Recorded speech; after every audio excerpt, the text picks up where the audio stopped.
Alam nyo ba na kapag pinagsama ninyo ang buko, isang can ng evap milk at isang sachet ng powdered milk, ay meron na kayong masarap na buko pie.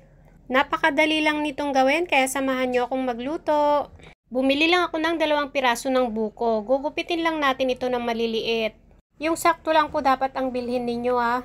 Hindi siya malambot at hindi rin siya sobrang tigas. Pwede namang ipakayod nyo na lang din pero mas maganda yung ganito. Ilagay na natin dito sa ating kawali. Maglagay na tayo dito ng 1 can ng evap milk at 1 can ng condensed milk. Huwag kayong mag-alala dahil saktong-sakto lang yung tamis niya dito. Then, yung pinaka-juice ng ating buko, nasa 700 ml ito. Ito na yung pinaka-tubig niya. At syempre, para mas malinam na, maglalagay din tayo dito ng isang sachet ng powdered milk. Kahit anong brand ay pwede. Halu-haluin lang natin ito. Pag natunaw na yung ating powdered milk, i-on na natin yung ating kalan, takpan at pakukuluan lang natin ito. At habang hinihintay natin itong kumulo, magtunaw naman tayo ng 1 1/2 cornstarch. Dissolve lang natin ito sa 1 cup ng tubig. Haluin at iset aside lang muna. At kapag kumulo na ito, magbilang lang kayo ulit ng mga another 3 minutes. At kapag okay na, ganito na yung itsura niya. May mga parang bula-bula sa ibabaw. Tanggalin lang natin ito. Ayan o, diba? Itapon lang natin ito. At sa puntong ito ay hinaan na natin yung ating apoy. Ibuhos natin ng paunti-unti yung ating cornstarch mixture. Kailangan po ay continuous lang yung paghalo natin dito. Lulutuin lang natin ito ng another 10 minutes. And after 10 minutes, dapat ay ganito na yung magiging consistency niya.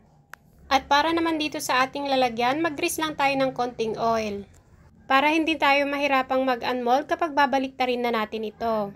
Ayan, punuin lang natin ito at flatten lang natin. Marami-rami din akong nagawa mga mare. Ganito at saka isang round pan yung nagawa ko. Pwedeng-pwede nyo rin palang gawin itong dessert kapag may mga handaan. Napakasarap ng lasa nito mga mare, promise. Sigurado akong magugustuhan ninyo. Ilalagay lang natin ito sa ref. Mas masarap siya kapag malamig. Pwede na yung kahit 2 oras hanggang 3 oras.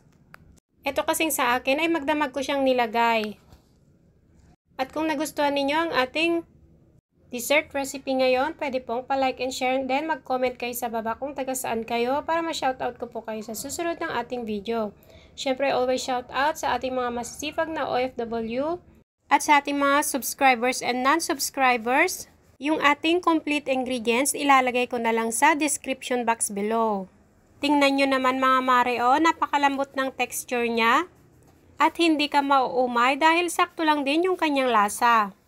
Sana po ay nagustuhan niyo yung ating recipe ngayon. Maraming salamat po sa panonood. Bye everyone! Bye everyone!